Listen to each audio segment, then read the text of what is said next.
Hey, Alicia, ready for another deep dive for vibrations and manifestations? Absolutely, Jared. I think this one is going to be really interesting. And welcome, everyone, to Vibrations and Manifestations. We're so glad you're joining us because, well, we're diving into something really juicy today, sparked by a fantastic listener conversation. Yeah, that was a great one. Really got us thinking about how we navigate these really powerful, sometimes seemingly different ways of looking at reality. We absolutely love it when your questions lead to these deep dives. Oh, me too.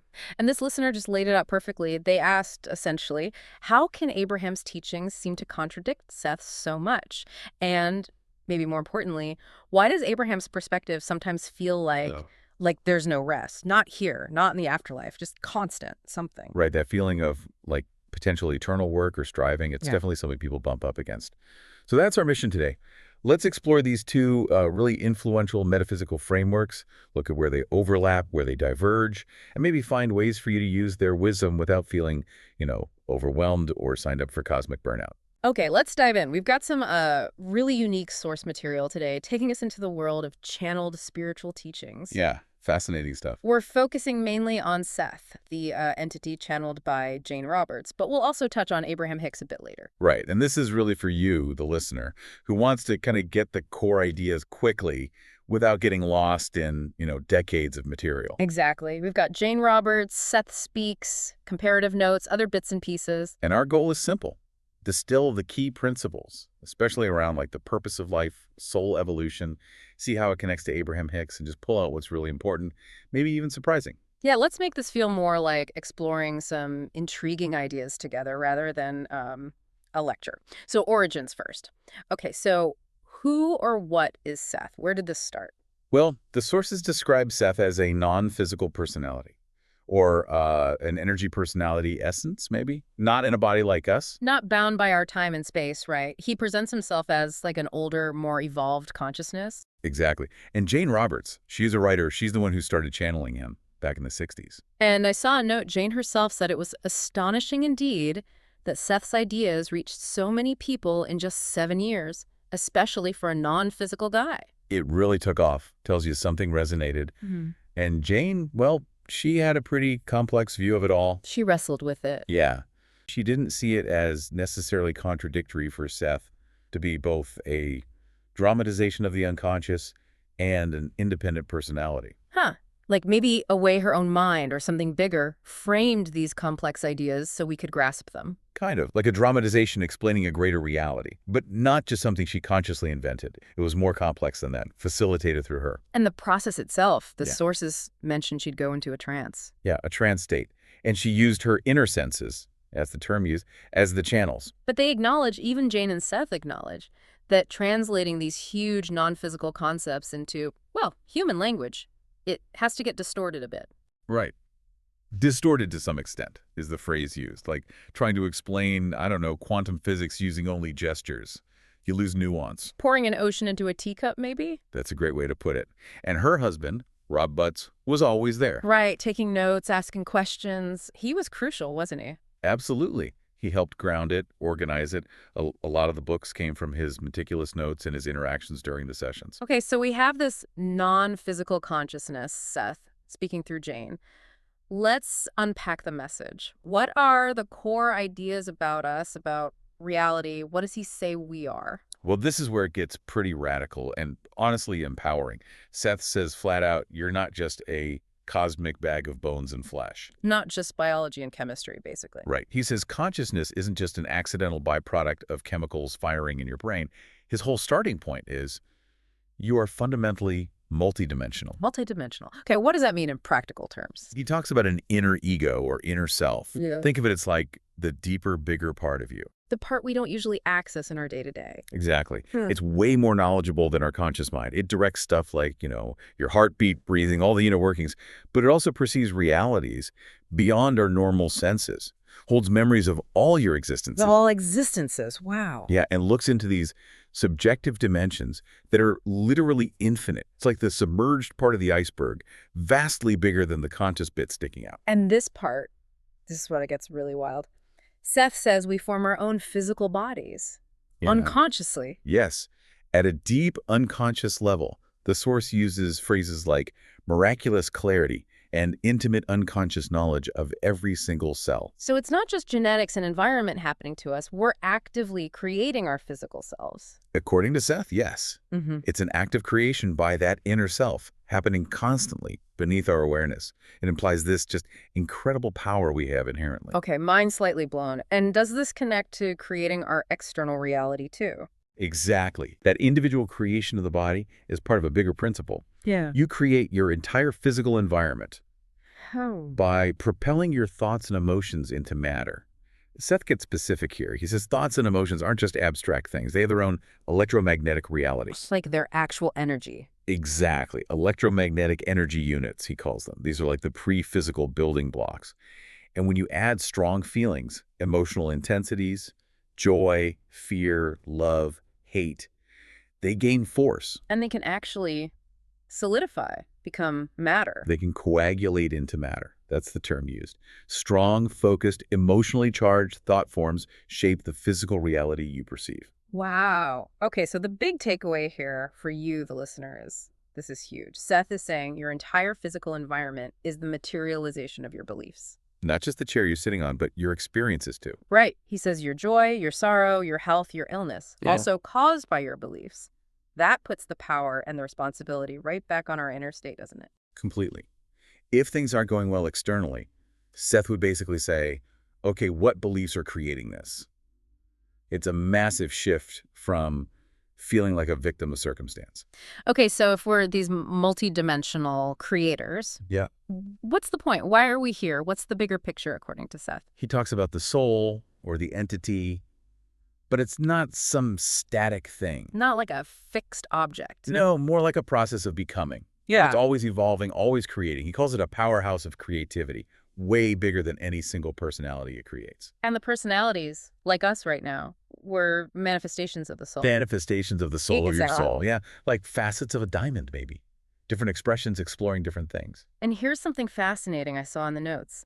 Seth says the knowledge from any personality is available to all the others. Yes, and not just after you die, but now in the present moment. So there's this underlying connection, this shared pool of knowledge across all our lives. That's the implication. A deep unity of consciousness. He calls these lives reincarnational existences. But not like beads on a string, one after the other. Not necessarily. He uses analogies like creative period pieces or plays. And here's the real mind bender. He says these lives all exist basically at one time. Simultaneously. So past lives, future lives, they're all happening now. From a higher perspective, yes. Our linear time is just one way of perceiving things. It challenges everything we assume about time.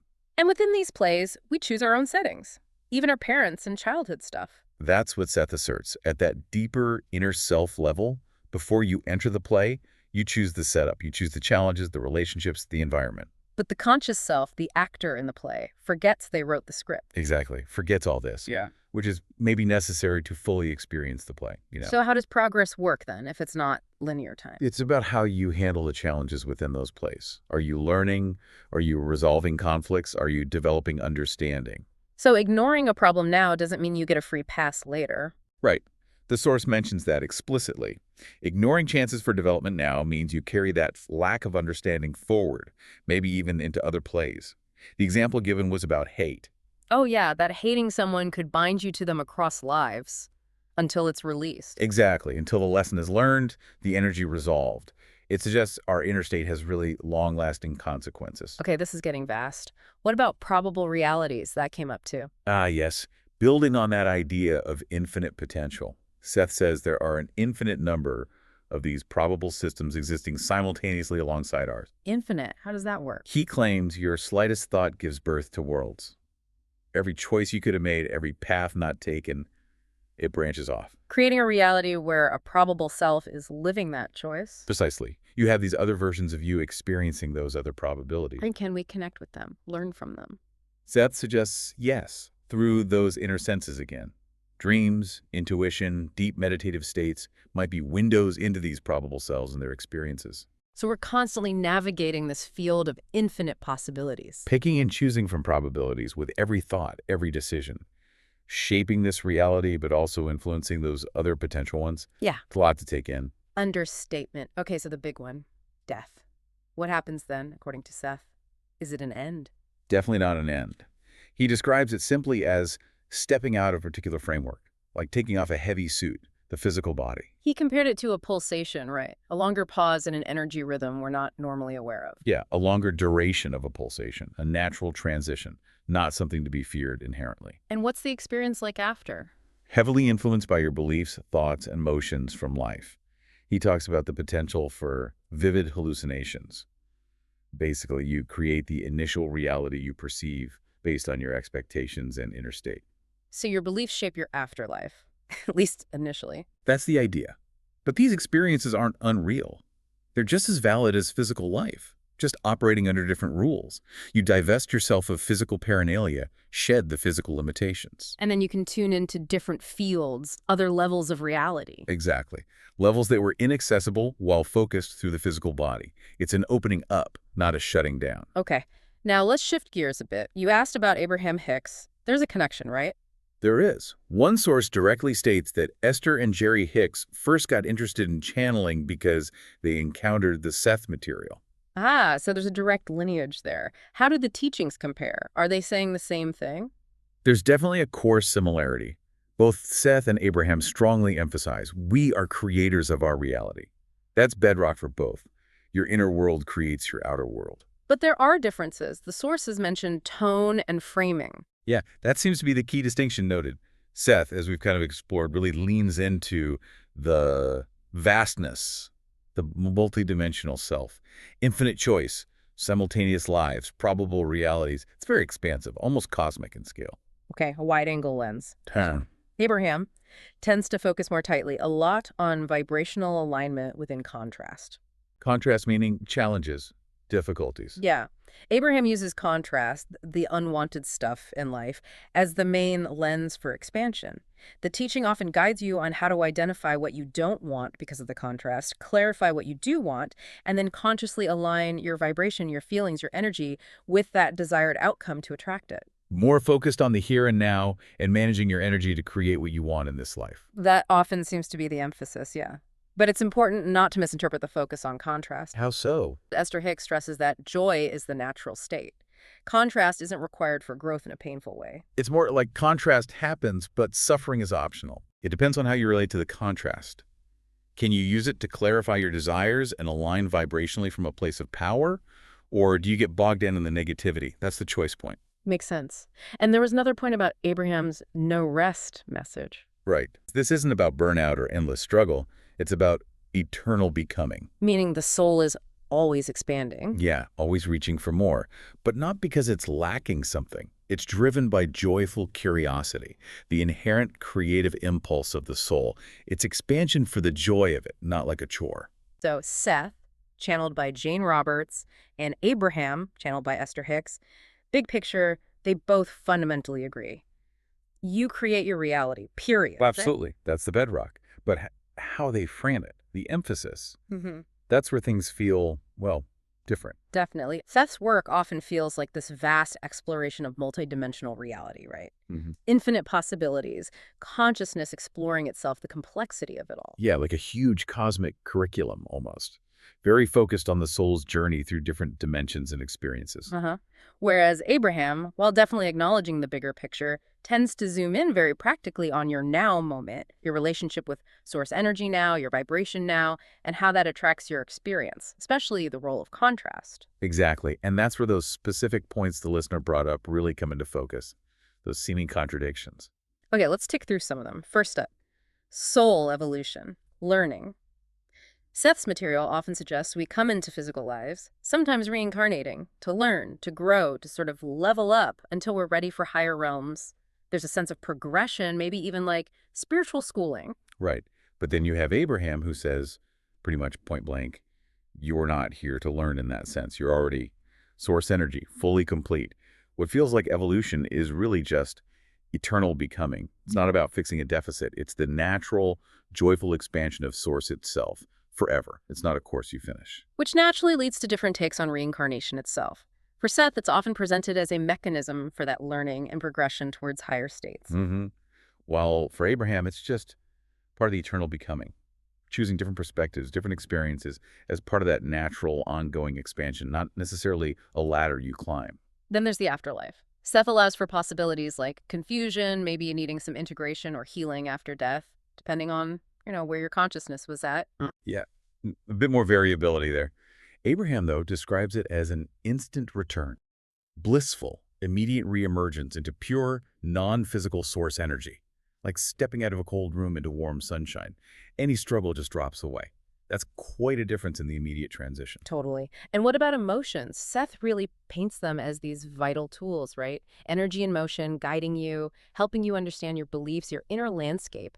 They're signals about your alignment with your inner self. Deeply informative signals. Mm. Abraham also sees them as signals, but primarily as a very precise vibrational compass. Good feelings mean alignment with source and desire. Bad feelings mean resistance or misalignment. The instruction is usually to use that feedback to pivot your thoughts towards feeling better, to adjust your vibrational offering. Less about deep analysis, more about immediate course correction. Kind of, yeah. The focus is very much on managing the vibration in the moment, which leads us to manifestation itself. Seth really drills down on beliefs. Your fundamental beliefs literally construct your reality. They aren't just influencing it, they are it materialized. The blueprints, basically. Exactly. Abraham, while acknowledging beliefs matter because they affect vibration, really emphasizes the alignment piece. Get into vibrational harmony with your desire, feel good, and the universe has to deliver. It's about matching the frequency. Okay, and the big one. Why do bad things happen? Why suffering? Seth might look towards, misaligned beliefs creating unwanted outcomes, maybe even connecting it to choices made on a soul level, perhaps karmic patterns being worked through. There's that learning or balancing element again, potentially. Abraham's take.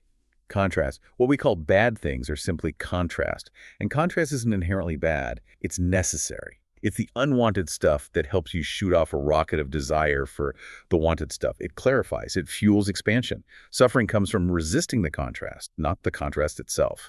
So back to that brilliant analogy from the listener conversation. Abraham is like, you're on a cosmic slip-end slide. Whoosh.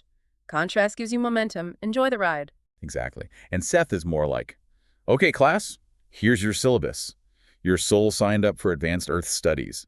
These challenges relate to the belief modules you're currently working on. It really captures the different flavors, doesn't it? And you can see why it might feel confusing trying to hold both, especially when you're in the middle of some heavy contrast or what feels like a tough lesson. Absolutely. Which loops us right back to that core feeling the listener mentioned. Does this Abraham idea of eternal becoming mean no rest? Just endless expansion, endless contrast, endless creation. Yeah, does eternal becoming equal eternal hustle? That's the fear, right? But I think that comes from filtering eternal becoming through our human lens of effort and obligation. Abraham, or rather Esther channeling Abraham, emphasizes that this becoming isn't about burnout. It's driven by joyful curiosity. It's the nature of source to explore and expand. Joyful curiosity. Okay, that lands differently than like mandatory eternal projects. Totally. The baseline, according to Abraham, is joy, well-being, freedom. That's our natural state as extensions of source. We return there instantly when we stop pinching ourselves off with resistant thought. So contrast happens because, variety exists. But suffering is optional. It depends on how we react to the contrast. Precisely.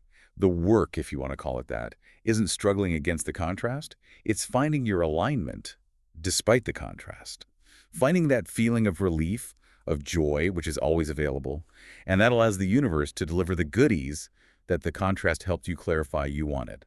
Okay, so maybe that feeling of no rest isn't about exhaustion, but it's tapping into that inherent drive the soul has, that dynamic nature that both frameworks actually point to. I think that's a really helpful way to look at it. Whether you frame it as learning like Seth or becoming like Abraham, there's this fundamental energy of consciousness that's always reaching, exploring, experiencing, not because something's missing, but just out of this inherent aliveness and curiosity. Like the universe is just infinitely interested in itself. Yeah.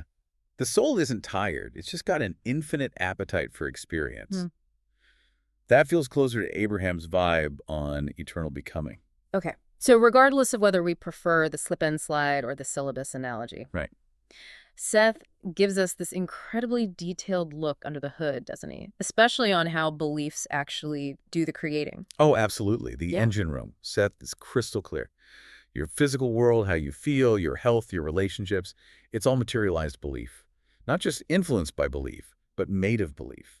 These aren't just thoughts. They're the convictions you accept about reality. And we accept them, sometimes without even realizing it's a choice. Often without realizing, we absorb them.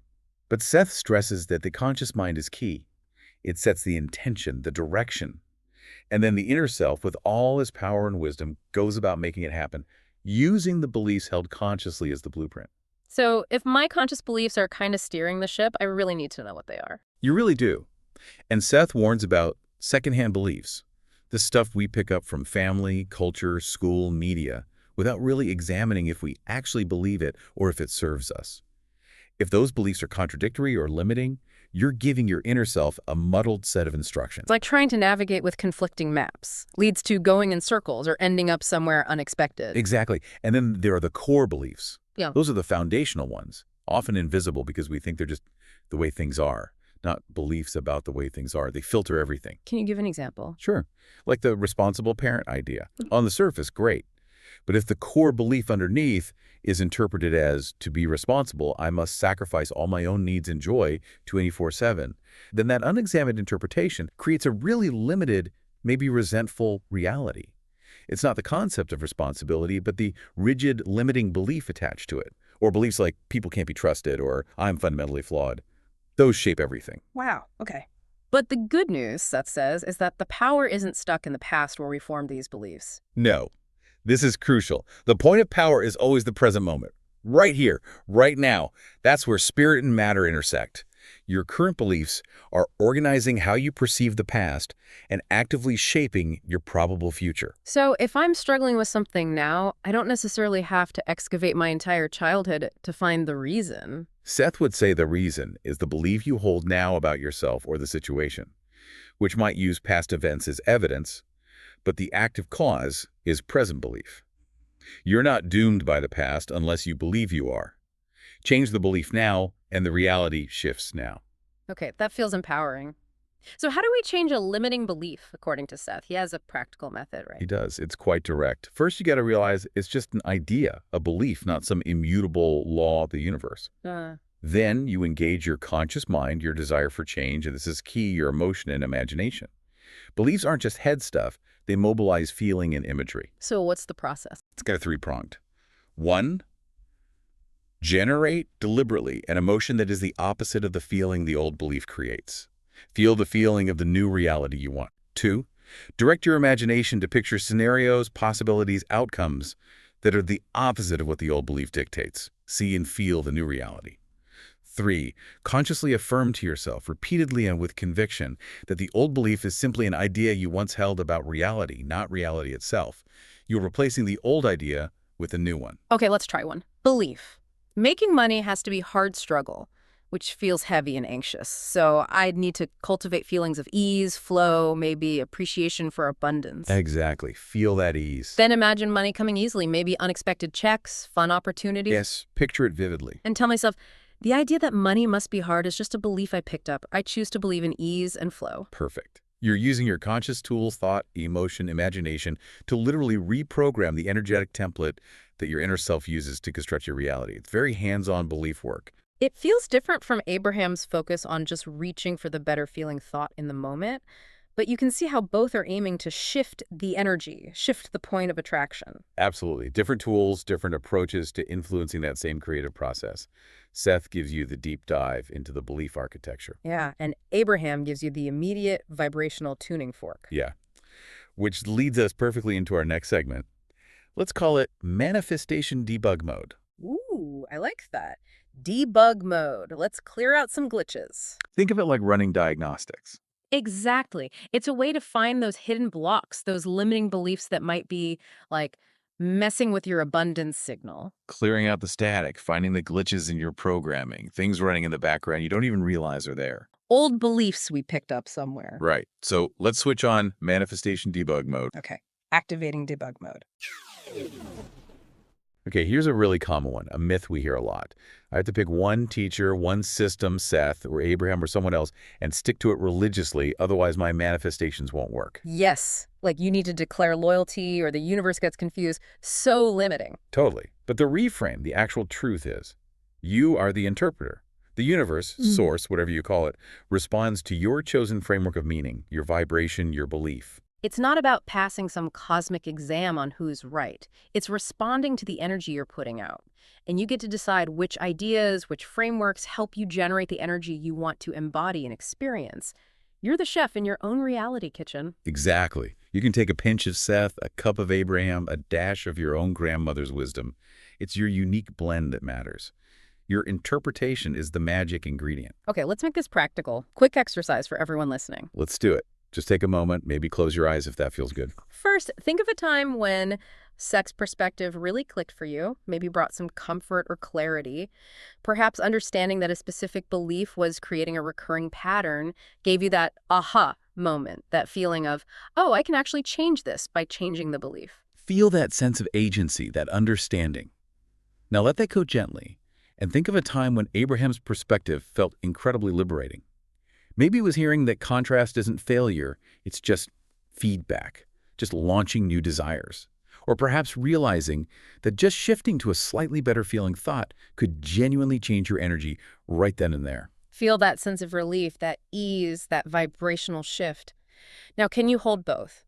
Can you see how the depth of Seth's belief work and the immediacy of Abraham's vibrational guidance are both valid, both potentially useful tools in your kit? Can you allow them both to be true, even if they emphasize different things? Can you see yourself reaching for Seth's insights when you want to understand the deep structure? Yeah. And Abraham's when you need that quick vibrational tune-up? You absolutely can. You don't have to choose one exclusive path. They're like different guidebooks for the same amazing journey of creating your reality. You pick the one that helps you most in the moment. So, quick recap on manifestation debug mode. Ditch the myth that you need one correct teacher. Embrace the reframe. You are the interpreter, and the universe responds to your unique meaning-making. And remember the exercise. You can draw power from multiple sources. It's all about reclaiming your authority as the creator.